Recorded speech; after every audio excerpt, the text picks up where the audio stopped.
Impending asteroid strike. NASA and emergency planners are training to tackle an asteroid impact.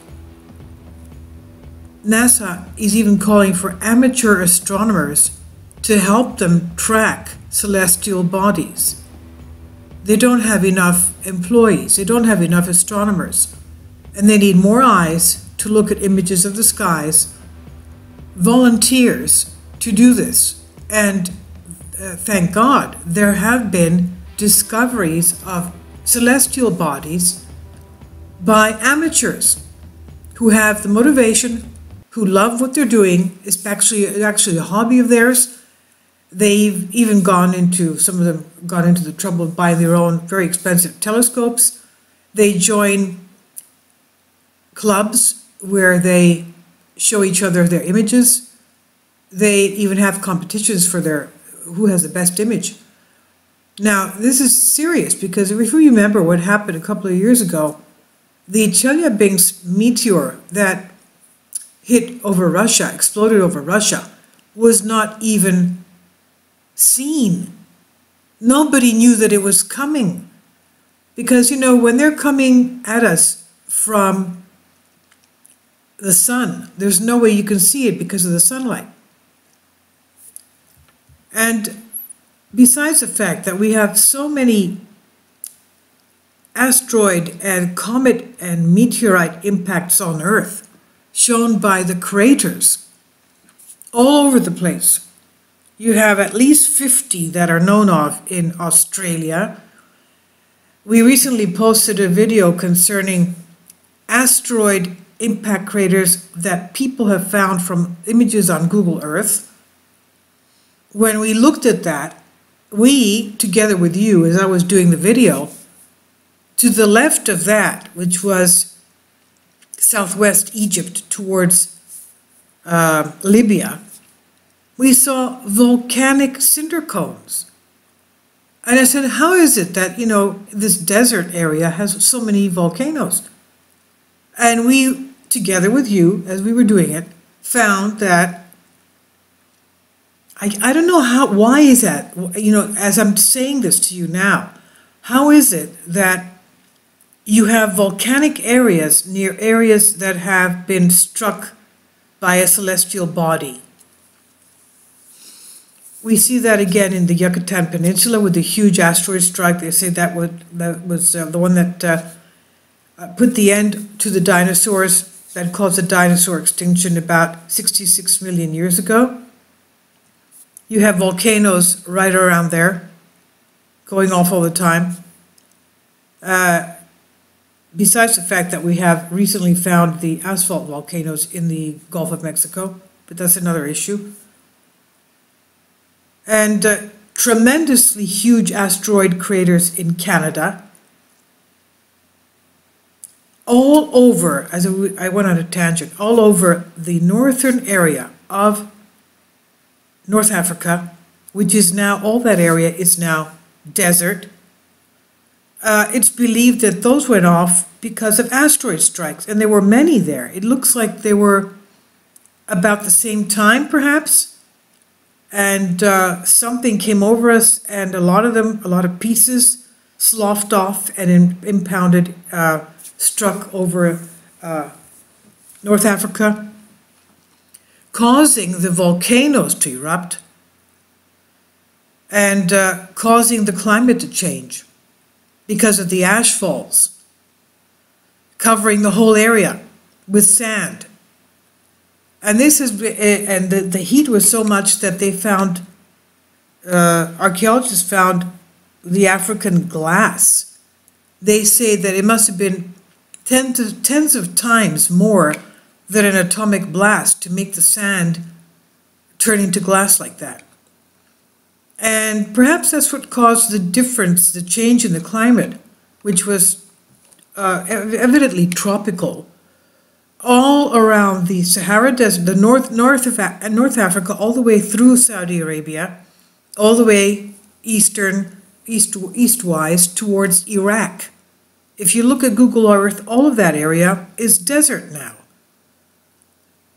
Whereas if you see the evidence of the Giza Sphinx, the archaeologists find that that rock making up the body of the Sphinx was eroded by water, plenty of rainwater, showing that the climate was not always desert. It was very wet and rainy and tropical, perhaps. And all this sand, where did it come from? We know that from the pictures of Mount St. Helens, that, that slab that was growing out, and even recently, after the 1980 eruption, that has a slab growing out before it exploded, but even recently the slab is growing out, and then when it goes up high enough, it sloughs off, like it's made up of pumice and sand. Nothing's holding it together, and you ask yourself, what is that? It could be that all this sand came out from the volcanoes. And we see that the old pictures of even drawings from the time of Napoleon, the Sphinx was covered up to its neck in sand. So, we have all these asteroid impacts on the moon, and a lot of impacts on Earth. So experts and other government agencies are now trying to protect the Earth from an impending asteroid strike. Now, this is not, we're not fear-mongering here. It's just a matter of time that it happens again. Now, this specific crater that we see here was anywhere between 5,000 to 3,000 BC. And that turmoil that caused the eventual earthquakes and volcanic eruptions in the area caused such a devastation and social unrest in ancient Egypt that it lasted even to the days of Cleopatra. She was until about 30 BC. And they say that that's one of the reasons that she had to have a very strong alliance with Rome.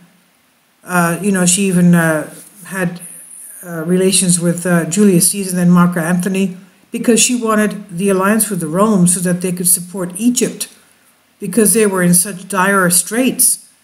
And this is again what it looks like today. Look at this mess. It's all. Can you imagine what happened there? The famine and the disaster from the difference of the beautiful lush Nile Valley and the produce that they had, and it turned into this. And all this because of that whole area is riddled with asteroid strikes. That whole area, causing, of course, earth changes because of the volcanic eruptions, and of course, extinctions.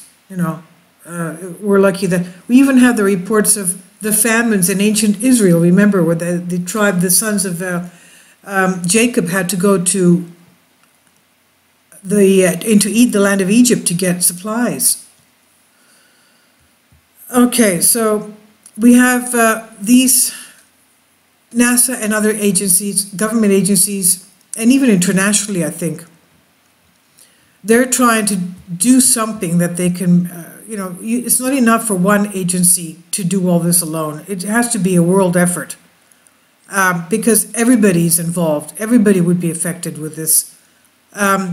It's not fear-mongering. It's they're saying it's a simulation to prepare for a doomsday scenario. When this International Academy of Astronautics Planetary Defense Conference, it will kick off next week. It's NASA's first, it's not first, it's a Planetary Defense Coordination Office that will team up with other agencies and other scientific institutions. This includes FEMA, the Federal Emergency Management Agency, in order to work on how they will handle an asteroid collision, a direct collision with Earth. And when you see a lot of these craters, it's as if the impact is 90%. It's like direct impact. You could see it from the shape of the crater. It's totally round, meaning it's like head-on. It's a head-on collision. It's like when a car comes smashing into the side of another car. It's a head-on collision. It's not like a side swipe. Even though you have side swipes on Earth, and I'll show you in just a second. We'll see it together on Google Earth because there's no way it could be anything but that. Now, experts will work on this case following the fictional scenario. Astronomers discovered an asteroid March 26, 2019, and they gave it the name 219 PDC. Very little is known about the asteroid's physical properties, and experts have determined it could be anywhere from 100 to 300 meters in size. Astronomers class 2018 DPC as a potentially hazardous asteroid. To begin with, the European Space Agency and NASA's impact monitoring systems forecast this asteroid has a 1 in 50,000 chance to strike Earth and is most likely to strike April 29, 2027. But after monitoring the asteroid for a month, they concluded that the chances of the object hitting the Earth have increased dramatically to 1 in 100. Once again, this is a fictional scenario. It's not, I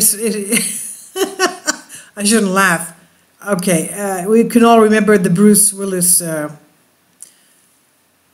movie having to do with sending a team up to destroy the asteroid. Okay, now NASA says the exercise won't be tightly scripted, and their aim is to investigate how all these agencies and the citizens will respond to an actual impending asteroid strike. So NASA has already taken part in 6 similar exercises recently, and they want to find out how the agencies and citizens are going to react. Let me laugh. How would you react if you knew that there was an asteroid going to slam into you? I don't know. I would go and try and talk to everybody that I know around me and ask them to forgive me, and that it was my, a pleasure loving them and knowing them, and also try and get God right with God. And we know that this is going to happen, by the way. This is a prophecy. You can read Revelation 8:8. Let's read it together. This is what it says, Revelation 8:8, King James Version. And the second angel sounded, and as it were, a great mountain burning with fire was cast into the sea, and the third part of the sea became blood.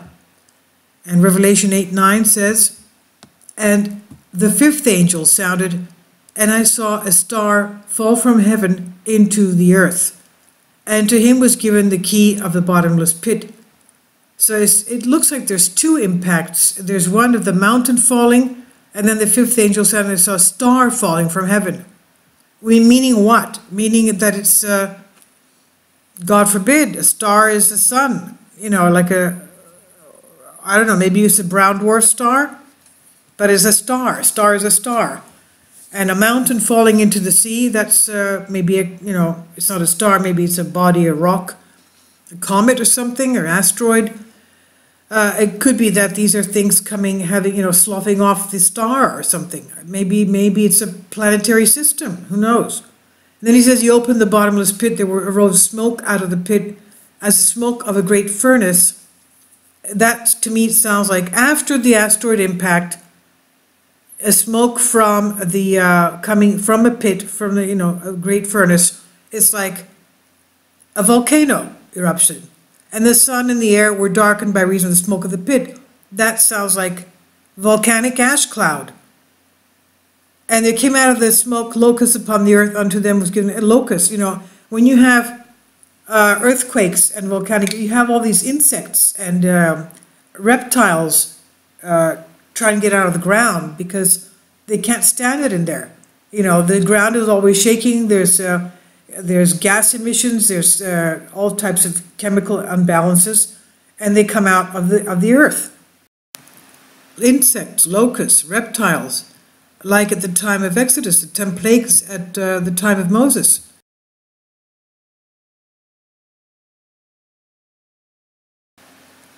Okay, this is the area, we're on Google Earth, and this is the area that had the asteroid impact that they found. That is the people, the astronomers from looking at Google Earth. One was here, and then they found another one in Iraq that was right here. That was after this one. They found this one. You know, so studying Google Earth images, you can find a lot of stuff. And as I'm talking to you now, look at what I saw. What is that?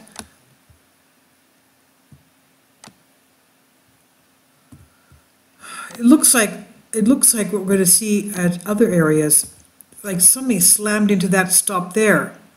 But anyway, let's go and I'll show you. It's very, very evident. It's as if the finger of God pushed these things. Okay, one is here. You see, it's as if something came and slammed and stopped right there. Look at that very strange rectangular shape. Anyway, it's as if something pushed the Earth's crust and then stopped there and making these volcanic islands.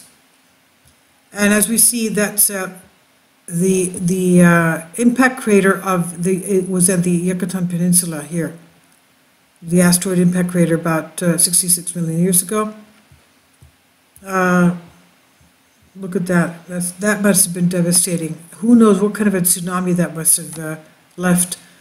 And the other area, again in the same direction, it looks just like it, is this one here. This is another one. It's like they're fingers of God, one there and one there, pushing the Earth's crust. And again, you have volcanic, those are the Sandwich Islands, these volcanic islands that stop right there, where this indentation stopped. And it looks like it even cut the land masses here. It could have been that these things were somehow connected. And this thing that came passing and shoving the Earth's crust like it was plasticine, just cut these land masses apart. Amazing. One there, the other one up here, and then we have another one. That's strange too, but the other one is here. Okay, let's go north. Turn this north. Okay, and the other one is here. And again, you have something, the indentation, this is smaller, of course, but it's in the same direction. Some kind of an asteroid strike or a comet strike. And then you have these volcanic islands as well here. This is in the area of Papua New Guinea. Indonesia, it's all, you know, earthquake. And this, of course, this is the area of the Pacific Ring of Fire. That's what I wanted to show you. Let's go to Canada now. You can, the Canada asteroid strike, you can see it. It's right there. You can see it from up here. Look at that. Okay, let's go north. Set it north. Can you see it? I mean, a lot of these lakes must be asteroid strikes as well. But can you see it? It's right there. I mean, some of these things are so perfectly round. I think that even this could have been an asteroid strike. Look at this huge thing. Even Hudson Bay itself. But this is too circular. Look at this. And these, as we said before, there it is. It looks like they're direct impacts. Like slammed on 90%, you know, 90 degrees. Lake Manicouagan in Quebec. Look at that. Amazing. Quebec. And you have some lakes. I believe that they could be asteroid strikes as well. Okay, so yeah, we've been hit so many times. Even the moon has been hit so many times. And we've been hit so many times that it's not funny. Of course, they have to prepare, and it should be a very large international thing. I just hope that what they could do is perhaps take all the defense spending and put it into Earth protection systems from things like this. That's where they should concentrate their efforts at. So I'll leave links below for you for this. I was referring to an article by RT.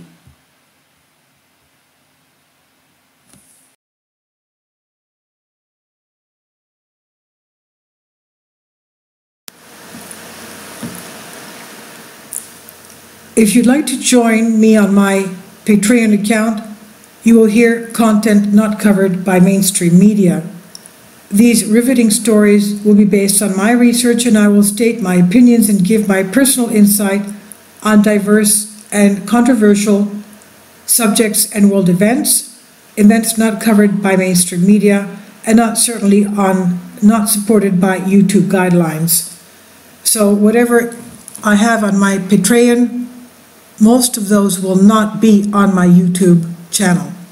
Please consider becoming a member today. More of the most significant and important videos will be on my Patreon channel.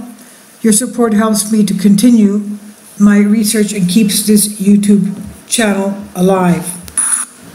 And we depend on your support, your generous charity, because we help economically challenged families here in Athens, Greece, in Kapota, and we also help the young generation with university tuition and the community around our church.